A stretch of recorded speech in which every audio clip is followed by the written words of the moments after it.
প্রিয় বন্ধুরা, আসসালামু আলাইকুম। জীবনের সময় খুব সংক্ষিপ্ত।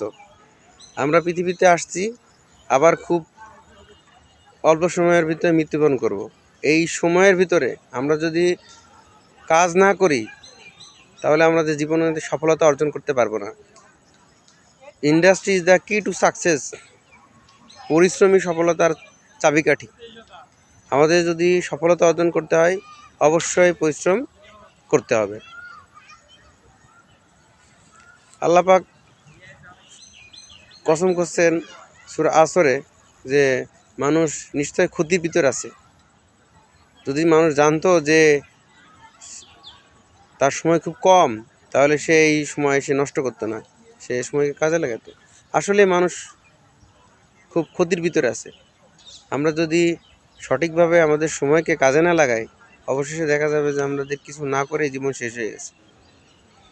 এই 50, 60, 70 বছর জিন্দেগিতে আমরা যদি বসে থেকে ফেসবুকিং করে অযথা সময় নষ্ট করে সময় কাটাই, তাহলে জীবন শেষে দেখা যাবে শূন্য।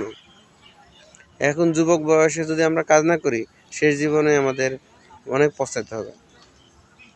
তাই জ্ঞানীগুণী মনীষীদের মতো আমার মনে হয় যে 1 মিনিট সময় নষ্ট না করা উচিত। আপনাকে যদি বলা যায় যে আজকে এই 3 জিবি নেট শেষ বা এই 100 মিনিট শেষ হয়ে যাবে, আপনি সেই মিনিট নেট শেষ করার জন্য উঠে পড়া লাগেন যে আজকের পরে মেয়াদ শেষ হয়ে যাবে। আপনার তদ্রূপ এই যে 5 মিনিট সময় বা 10 মিনিট সময় আপনি নষ্ট করলেন, এই সময়টা কিন্তু আর কোটি টাকার বিনিময়ে আর ফিরে আসবে না। কী কারণে দেখেন, আপনি যদি বলেন যে আমি 10 কোটি টাকা দেব, আমার জীবনে 10টা মিনিট আমাকে বাঁচতে দেন, আপনি কিন্তু আপনার নির্ধারিত সময়ের আল্লাহ পাক আপনাকে যে হায়াত দান করছে তার চেয়েও 5 সেকেন্ড সময় আপনি বেশি পাবেন না। সুতরাং আপনার প্রত্যেকটা সময়, প্রত্যেকটা সেকেন্ডকে সঠিকভাবে ব্যবহার করুন এবং জীবনে সফলতা অর্জন করুন।